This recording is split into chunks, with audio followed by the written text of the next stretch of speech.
everybody. Welcome to the Rupa Subramanya Show. I am Rupa Subramanya.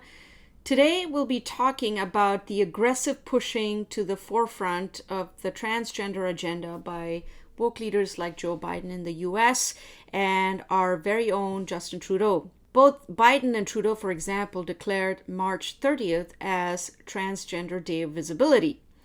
To talk about the trans agenda, all of the issues at play here, at least as much as we can get into today, and especially as it concerns children, I'm joined today by well-known gender-critical activist and writer for the Post Millennial, Mia Ashton. Okay, so Mia, welcome to the show. It's great to have you here. Let me first start by asking why you believe gender identity ideology is harmful or doing harm to women, the LGBT community, and especially children. Okay, that's I'll start with women. So gender identity ideology, first of all, let's define it. So this is the idea that what makes a person a man, a woman, a boy, or a girl is a gender identity, something you can think of like a gender soul, rather than the material reality of your body. So in the world that I live in, I do not believe in gender identity ideology. I believe a woman is an adult human female and a man is an adult human male. But if you believe in gender identity ideology, you believe that a female gender identity encased within a male body or a female body is what makes a person a woman. Now, if you apply that across society, we segregate spaces in society by male and female. We segregate them by sex, and that is for the protection of women and girls, because males commit almost all violent crime and almost all sex offenses. So if you are now saying that what makes a person a woman is a female gender identity, you are opening up women's spaces to any male who chooses to self-declare that he possesses one of these female souls, and then he is permitted to enter a woman's space. It's hard for me to understand how people don't see the problem with that, because it's so open to abuse by the worst type of men in society. Then the LGB, okay. We have these gender identity proponents have redefined homosexuality away from same-sex attraction to same-gender attraction. So that gives you the concept of the male lesbian and the female gay man. So you have got a heterosexual man who identifies as a woman, and he's attracted to women, so he therefore thinks he's a lesbian. Now, lesbians are being called transphobic for saying they are only interested in women, female women. And also, they can be kicked off lesbian dating apps for specifying in their bios that they're only interested in females. They meet in secret. They can't have lesbian events. They can't advertise them, because if they do, a bunch of heterosexual men who think they're lesbians will show up.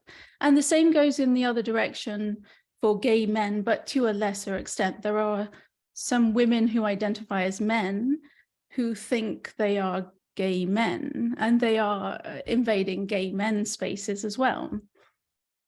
And then children. That's my issue. Because we have come up with this idea that everyone possesses a gender identity, and we tell children this, we tell children that what makes them a boy or a girl is not the material reality of their body, but this gender soul within them. So a gender non-conforming child or adolescent will interpret that to mean that their gender non-conformity makes them a member of the opposite sex. We've seen on average 4,000% increase in adolescents identifying as transgender, showing up at gender clinics, and then the gender clinics just usher them onto this brutal medical pathway for which there is no solid scientific base whatsoever.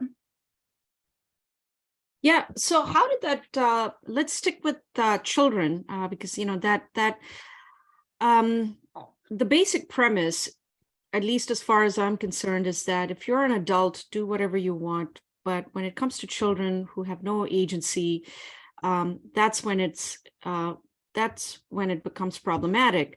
How did the practice of um, allowing children to make these decisions for themselves when it comes to their body, how did that come about? I mean, some of these decisions are irreversible, and there have been plenty of stories out there of people children who've been put on this path and come to regret it at some point in their lives, when it's too late. So a strange thing happened within the medical community, I would say around 2010 or so. So the modern trans rights movement came along and demanded that we all believe that these gender identities are innate and immutable in the same way that sexuality is. So the modern trans rights movement met the medical world just as the medical world was unleashing upon us this puberty blockers experiment. It's totally, at the time, in the early stages, they had no evidence that it worked. They just tried out this insane experiment to block the puberty of children.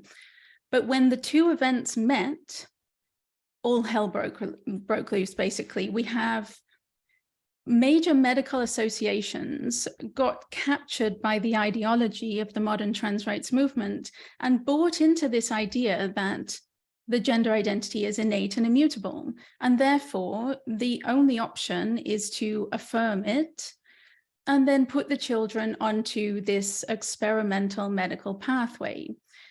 And we have a group called WPATH, which is the World Professional Association for Transgender Health. They have a large part to do with it. They are not a scientific organization at all. They're an activist group. And they pushed this idea that you must affirm children, you must immediately affirm them.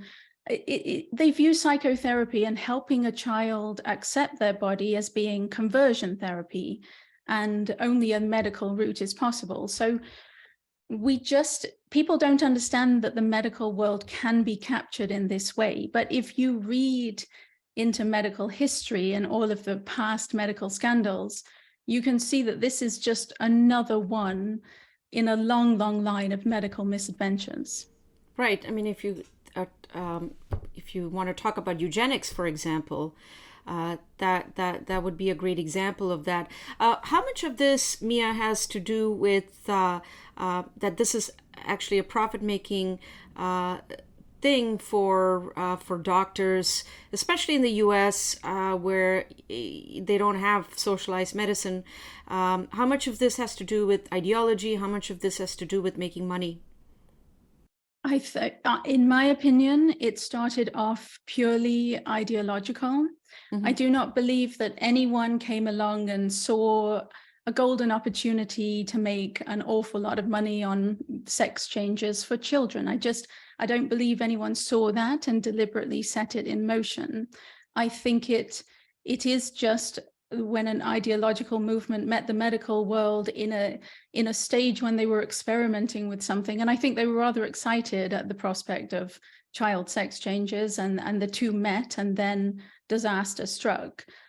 But there is no question that now, once it's all up and running, there are definitely people who are making a lot of money and perhaps fueling the social contagion as a way to profit from it, I'm sure now.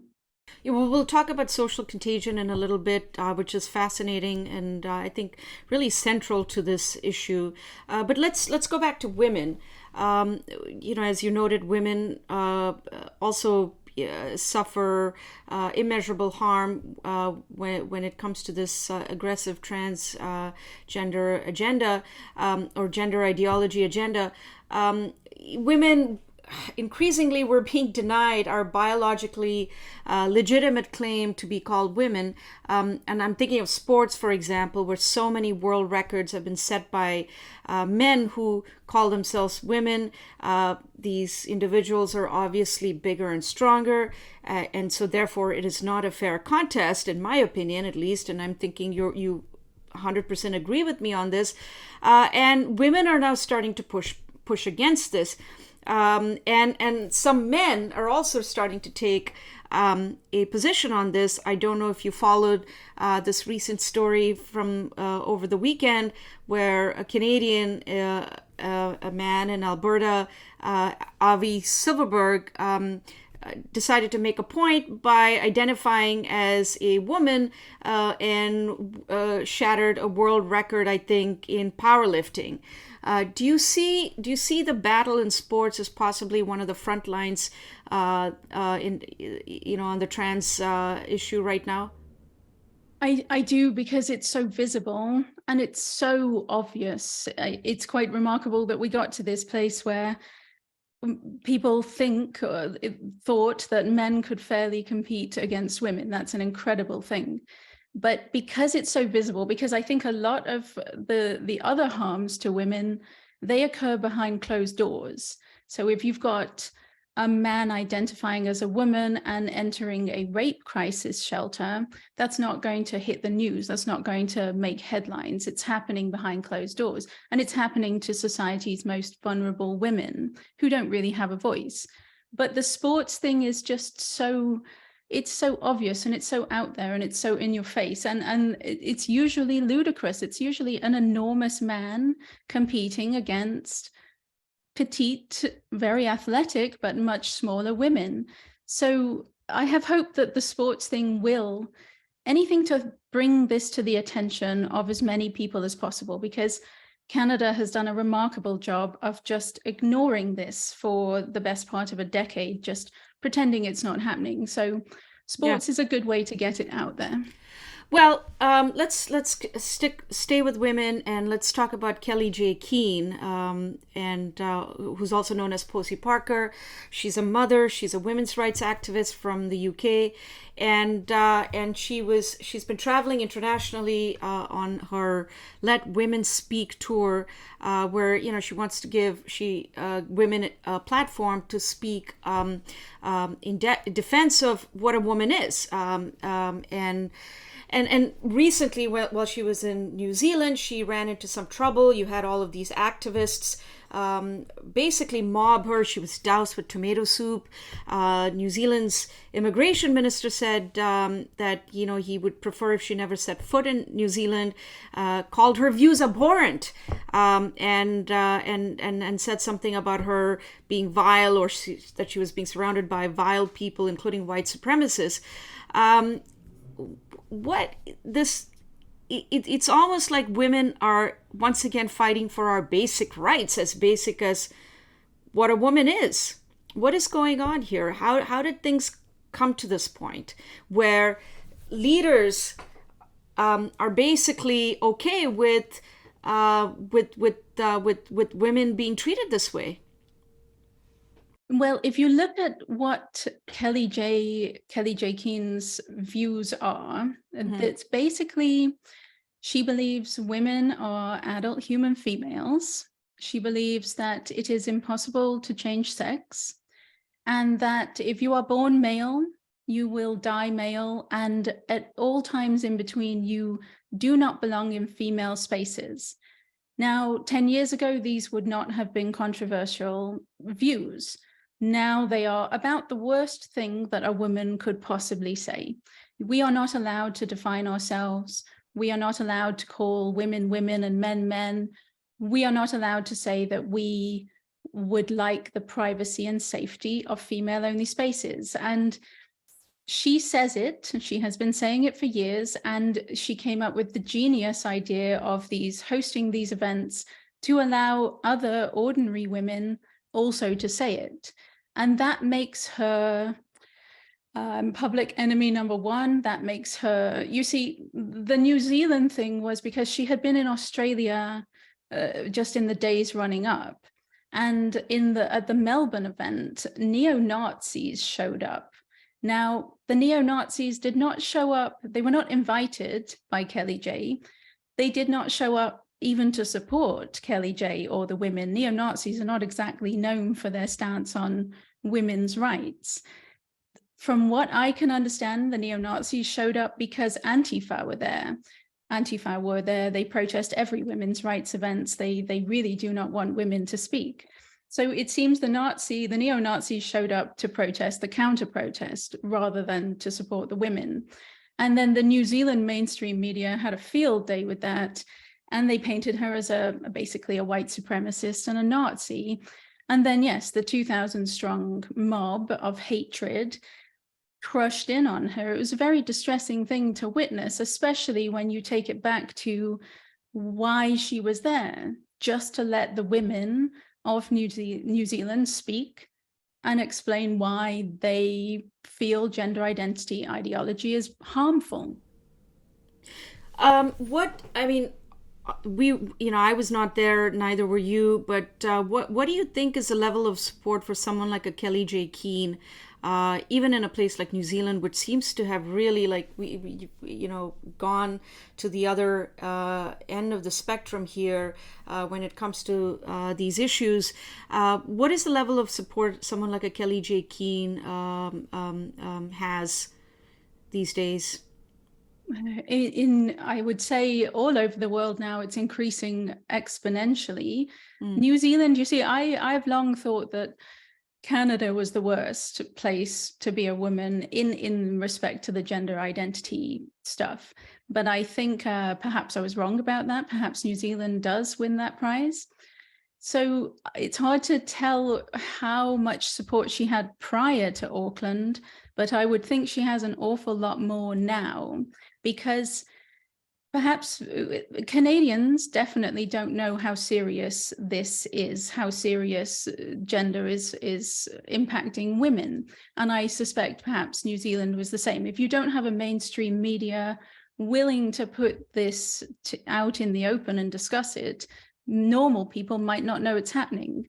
So an event like Auckland, where the nation would have seen a tiny little woman being mobbed by, they were draped in rainbow flags, and I suppose they were trans activists, but really they were just aggressive, violent men. I mean, a woman, a 72-year-old woman, got punched repeatedly in the head, and the man, by a man, a grown man, and he fractured her eye socket.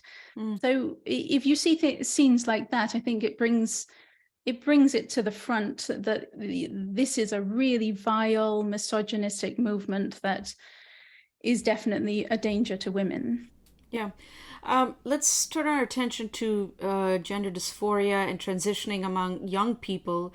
You've recently written about the influence of social contagion in this context. Could you explain how that works? Right. So the concept of social contagion is nothing new. We've known about ideas, emotions, behaviors.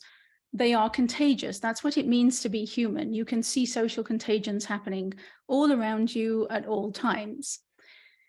It's not a bad thing. You can have social contagions of happiness. You can have social contagions of, recycling, anything.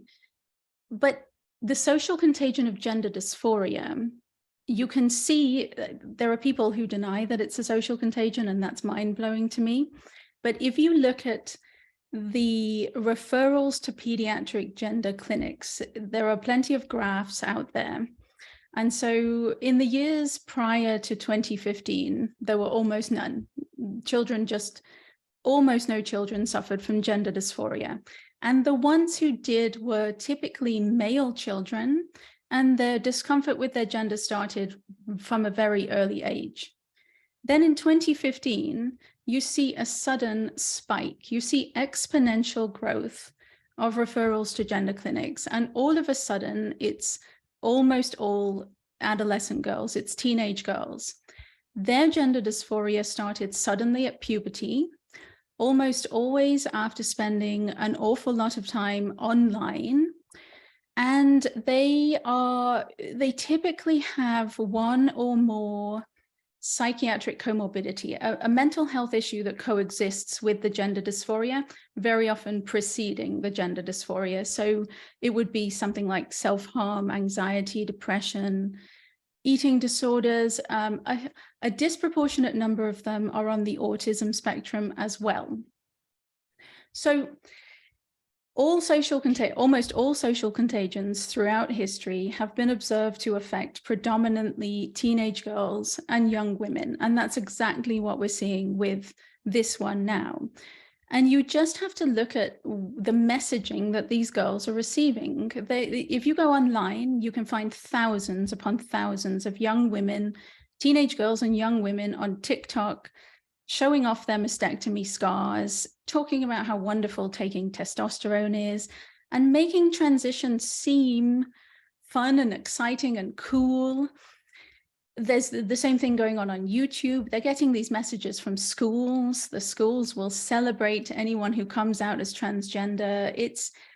It just gets into the distressed mind. If you're a teenage girl and you're very uncomfortable, you're depressed, you're miserable, and you don't know why, and then you come across the idea online that you could be transgender, and it's tantalizing for them because it gives them an escape. It gives them a solution, and it's not really easy, but to them it looks as though medical transition will solve all of their problems, and then they will find happiness. The tragedy is many of them go down the medical pathway, they get all the way to the end, they have their healthy breasts cut off, and then they realize gender wasn't the issue to begin with, and then they have a lifetime of regret ahead of them. So, Mia, I've heard this year from other people as well. What happened in 2015? Why was there a spike in the number of young people looking to transition? What happened in that year? Well, it's around then that the modern trans rights movement really ramped up the messaging. It really kicked off around the mid-2010s. And in an effort, I want to be generous here, in an effort to increase visibility, I suppose, to increase acceptance, they started pushing the concept of the transgender child into television shows and books and popular culture. So we have the reality TV show I Am Jazz. I don't know if you know that show. It's Jazz is a male child and the parents transitioned him, and it's a reality TV show following this teenager's transition, and it's quite a horrifying show. But I think the Jazz effect was rather huge in that it just sort of millions of people watched it, and the concept of the transgender child then reaches millions of people, and you can see it. It aired in 2015, and then the spike just shoots up. In England, they had another one. It was called Transgender Kids. It was a documentary, aired in 2014 or 2015 as well. Caitlyn Jenner, don't know if you know who that guy is. Mm-hmm. He was on the cover of a magazine. I think he was Woman of the Year in 2015. All sorts of, it just really picked up, it's suddenly we're just bombarded with these messages constantly. And then right then you can see it, just look at the graphs, you can see it shoot up. Yeah. No, that's incredible. I've been struggling to understand what happened in 2015, but this makes a lot of sense to me. I would also, based on what you're saying, is that is it fair to conclude that a desire to transition could be a byproduct of a larger set of mental health issues that a young person may be going through? Oh, I would say there's no question. Mm-hmm. I would say particularly for these teenage girls who are swept up in the social contagion, they're just looking for an answer to why they feel so bad, to why they hate their body. Many of them are lesbian, you see, and they haven't yet found their place in the world, because I think it's more difficult for a homosexual teen to accept their sexuality, and there is still homophobia in the world. So many of them, there are lots of gay teenage boys who will find themselves in this place where they don't want to be gay, they hate their bodies, and then they see this celebrated transgender identity. It's not their fault. The children, the young people caught up in this who have serious, probably have serious mental health issues, and they need help and they need psychotherapy, they are being completely failed by a medical world gone mad that just one day decided to start performing sex changes on adolescents, and all of society for just the people just turning a blind eye and not questioning where have all these transgender teenagers come from. I heard a story that there's a class, a high school class in Ottawa, that there are 5 girls who identify as trans in one class. Now, if you're an adult and you see that happening and you don't question why, you are failing these children. Yeah, no, we'll come to the teachers and parents in a bit. But just to finish off social contagion, it could, of course, it comes from peers, but also from celebrity transitions like Elliot Page, and the fact that such individuals are glamorized, right? Of course, you see, yes, the Ellen Page thing, this is, it's a woman, she's a lesbian, and she comes out as transgender and gets put onto the cover of magazines and celebrated, and she's so brave, and that is going to get into the minds of young girls, young lesbians, teenage girls who are struggling, and they're going to see someone being celebrated for having healthy body parts chopped off. She had perfectly healthy breasts cut off and then posed on the cover of a magazine.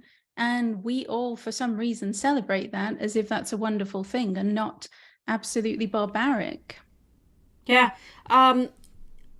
I've been watching a bunch of her interviews recently and prepping for our conversation, and it seemed to me that she was genuinely unhappy being in her body. Like, to what extent are there numbers out there where there are people out there just don't like their body, they've never liked being in their bodies, and they just want to be someone else? Is that a possibility? Okay, well, there were, before the social contagion, there were people who suffered from what we now call gender dysphoria. I find, aren't many of us unhappy in our bodies, though? I think whether you have gender dysphoria or not, a lot of people will be unhappy with a part of their body, but your body is your body, and no amount of testosterone or body part amputation or anything is going to change the fact that you must live in your body. So there were certainly people before who suffered from gender dysphoria. They were almost all male. It was pretty much unheard of in women and girls prior to this social contagion. So while I don't know, I won't go into whether it's real or not, but it's certainly, there were people who suffered from this condition before, but we have created this explosion with our obsession with trans rights and our obsession with celebrating transgender celebrities and these TV shows and everything. We created the problem. And you said that you support an adult making that decision. I suppose I do in one way, but there are also many vulnerable adults who make this disastrous choice, thinking that transition will solve all of their problems, only to come out at the end and realize that not only did transition not solve their problems, but it also created a whole host of other very serious problems that they will now have to live with for the rest of their lives. So if you're going to embark on medical transition, as long as you understand everything and as long as you have read the stories of detransitioners, you understand the possibility of regret, and you understand that it is not a magic bullet that can fix everything, then okay, sure.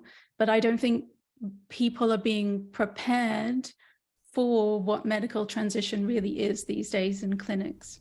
That's a fair point. I think it's not that different from my view on this, which is, as long as you're aware of all of the risks involved, you're aware of the consequences, and you're an adult making these decisions. I think one should just.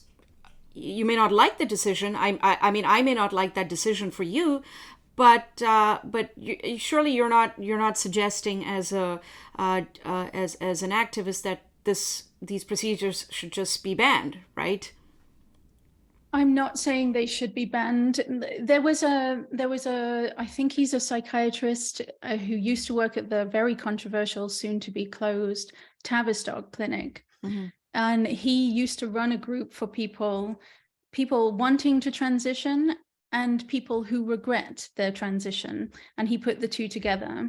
And he had, I think, about 98% of the people wanting to transition did not ultimately end up medically transitioning. So I think, yes, if this is something that you really understand, and you understand what can go wrong and what medical transition can and cannot do, then sure. And I'm a bit hardline because I think you should be at least 25 years old, because the brain does not finish maturing until around age 25. And we would never perform vasectomies or tubal ligation on anyone under age 25, because we know that they are likely to grow and mature and change their mind about whether or not they want to have children. So the same rules should apply for anyone seeking transition. They should be a fully grown adult, and that doesn't happen until the mid-20s. Under the age of 25. Yeah, there are some similarities here to the MAID debate, the medical assistance in dying issue in Canada, where it could potentially be extended to mature minors, for example, and mental illness. What is your position when it comes to children? I'm probably more hardline when it comes to children. When it comes to stuff like puberty blockers, I think if you're a child, you can't serve in the army, if you can't drive, if you can't drink, why are you allowed to take puberty blockers? Well, you see, absolutely. No children should be allowed to socially or medically transition. I am certain of that. Puberty blockers, when they first came on the scene, they were first conceived in the 1990s in a Dutch clinic. The idea was that you would block the puberty to give the adolescent more time to think. That was the idea. So they started this experiment, and then they figured, because it's just a temporary, fully reversible pause, a child can consent to that because it's not technically very invasive. And then as the years went on, they realized almost all of the children put on puberty blockers were progressing to cross-sex hormones. And so that many people, I think in the beginning, questioned, well, is this locking in the gender identity? Is there something about the puberty blockers that is preventing the natural desistance that would have occurred otherwise? Because we know that without the puberty blockers, about 80%, up to 98% of children will desist and no longer wish to medically transition after puberty. And so when the puberty blockers came along and almost 100% were progressing, you can then no longer call them a fully reversible pause. And so then to consent to puberty blockers, you basically have to have the capacity to consent to the cross-sex hormones, which almost inevitably will follow.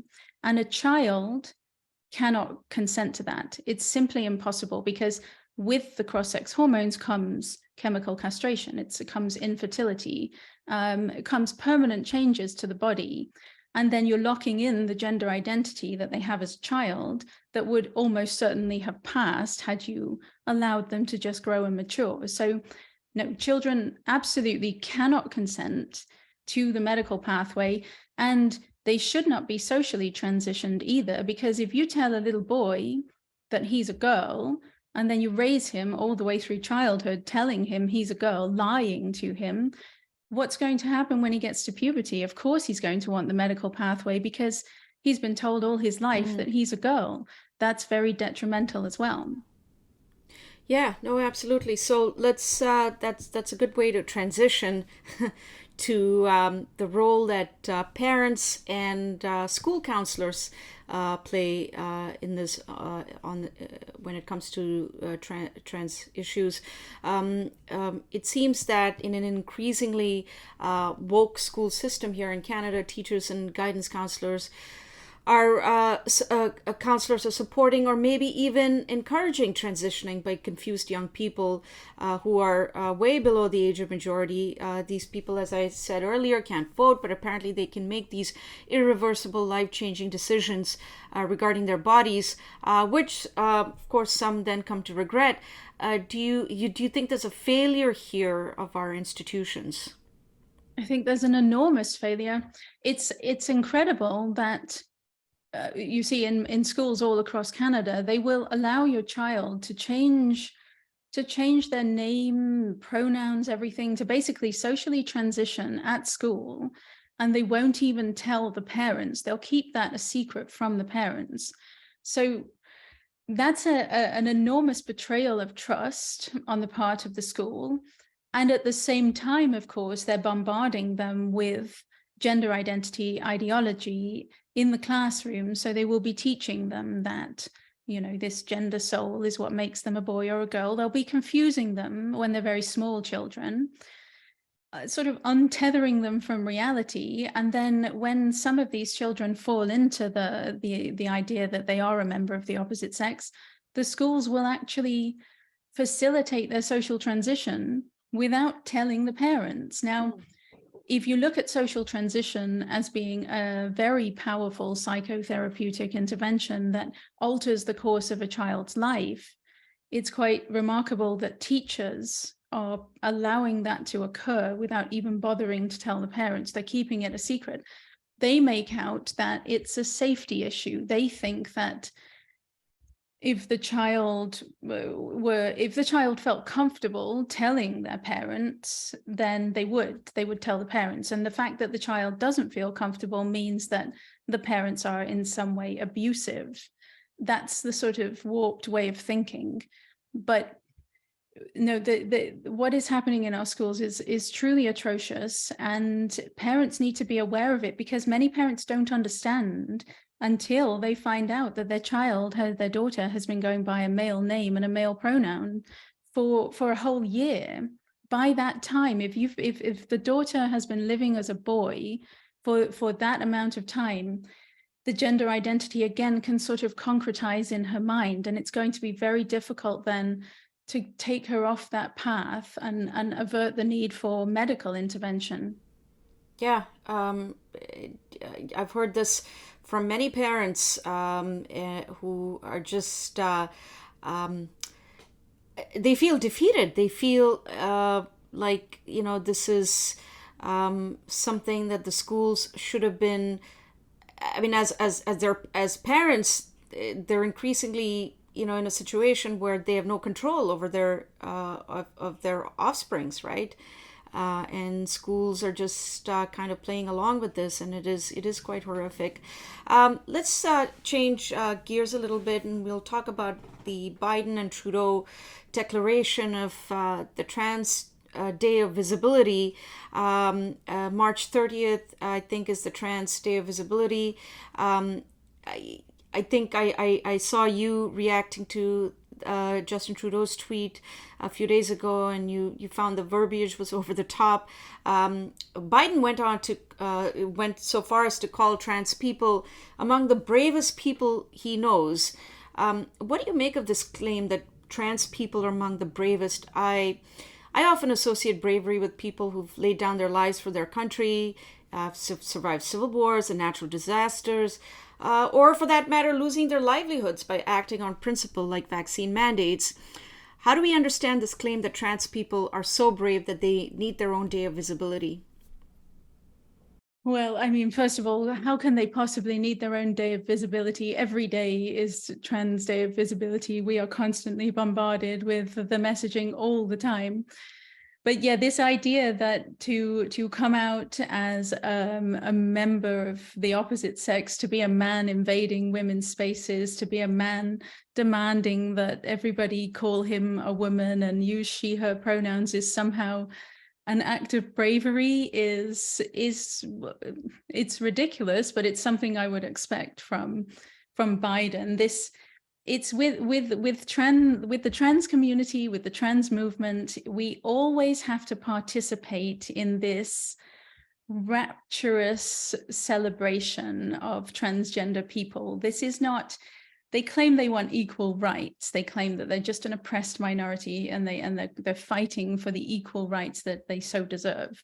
But what they really want is this constant celebration, this constant, we have to place them on a pedestal and worship them and never question anything about the movement. And I don't know who's writing Biden's speeches, but it's almost comical, the things that he comes out with.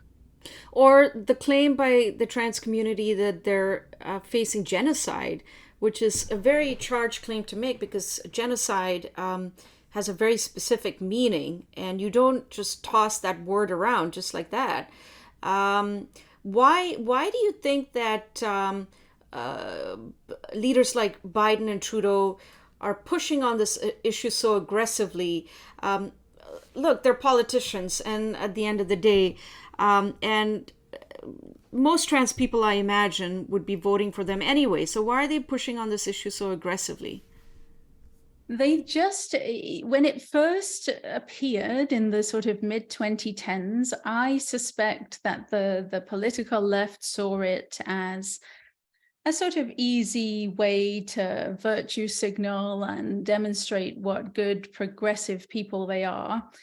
And so once they had thrown their support behind it, they had to stay all in. So there are, the debate is raging, and now the harm of this movement is being discussed everywhere. People are talking about it all the time. But I think it's very hard for a political party to change track on something that they have stood so firm on.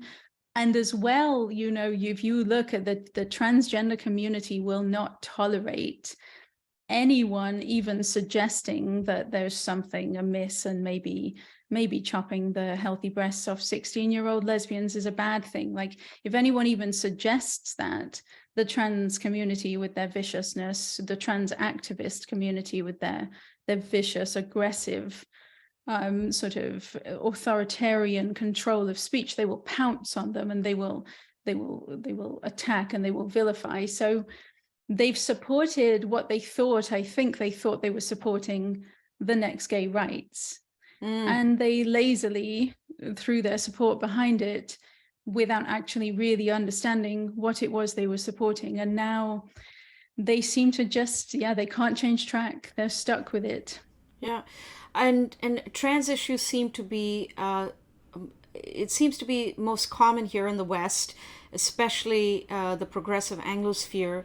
I lived for almost 10 years overseas, and I never saw this level of enthusiasm. Maybe it's changed now because I haven't been traveling much since the pandemic, but you never saw this level of enthusiasm in the more conservative parts of Europe, or in Asia for that matter. For example, the average person in India or China or some other place in Asia is not animated by these issues. What is going on here? There seems to be like a divide between what is happening here and what is happening elsewhere. It's only happening where we are touched by the modern trans rights movement. It is, I think, gay rights was a long battle, and at the end of that long battle, there existed a whole industry of charities and NGOs that had been fighting for gay rights. And I think you can perhaps they needed something else to do. They had won. They won marriage equality, and largely they had won all the battles they set out to achieve. And then they could have just packed up and gone on and moved on to other things, but instead these large gay rights organizations latched onto the next big civil rights movement, which is trans rights. So wherever there was a strong gay rights movement, we are now stuck with this trans rights movement. And ironically, the trans rights movement is undoing a lot of the good that the gay rights movement did, and it's sort of annihilating the LGBT community and the reputation of the entire LGBT community in the name of trans rights. So I think it's just wherever the political movement, wherever trans rights has touched, society has just descended into chaos. Yeah, I can most certainly see that. And also I would argue, I mean, this is a controversial point, but there's very little, I don't know if you agree with this, but I feel like young people have very little to anchor themselves with here in North America. I don't know if you agree with that culturally or just in terms of religion. I feel like these institutions that we once relied on are no longer there really, and so the usual anchors that the average young person in India has is not something they have here, and so I wonder what role that plays in young people kind of just being left to their own devices. They're left to their own devices, and then they're spending all this time online with all of these messages, and they're just getting sort of sucked into these online communities that are filling their heads with the social justice of it, and it's very political, and it's very cult-like. They feel they're just getting sucked into this online cult, and it's because of the medical world completely losing its mind. It's a true catastrophe. Yeah. Finally, Mia, I wonder, do you find that the pendulum is shifting a little bit here, just in terms of, how we're talking about these issues? You mentioned the closure of Tavistock. A couple of months ago, I believe the New York Times wrote a story on or maybe it was last month, on how we may have gotten this wrong in pushing surgeries on children, puberty blockers, and so on. Do you think that the pendulum is shifting a little bit here? It's if it's shifting in Canada, it's very tiny right now, but internationally it's huge. Internationally, I would say it's very much coming to an end, the medical scandal. And I think it's remarkable to me that in Canada we have managed up to this point to block it all out. We don't just have one country raising the alarm now. We have Sweden, Finland, Norway, England, and France all pivoting away from the medical sex changes and back to psychotherapy. We have a number of US states, and still Canada remains in this bubble as if none of that's happening. The National Post has been great, though. They have written some great pieces, but we're still, I don't know that we are, I feel we might be the last country to face up to what we've done medically. I feel the medical world, for some reason here, they sort of see that the science is settled and we're getting it right. No matter what's happening in the rest of the world, Canada's getting it right. And that's a baffling thing. But because the crime is so enormous, the harm is so great, it will definitely end. This kind of thing cannot go on forever. So one day even Canada will have to face up to this.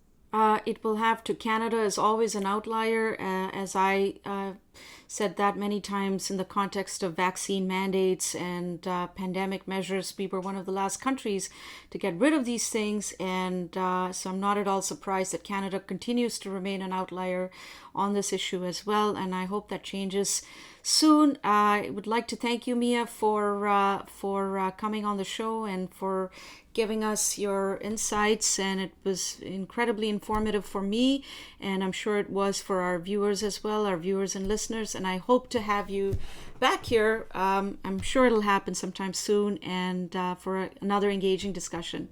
Well, thank you, Rupa. It's been a pleasure. Thank you.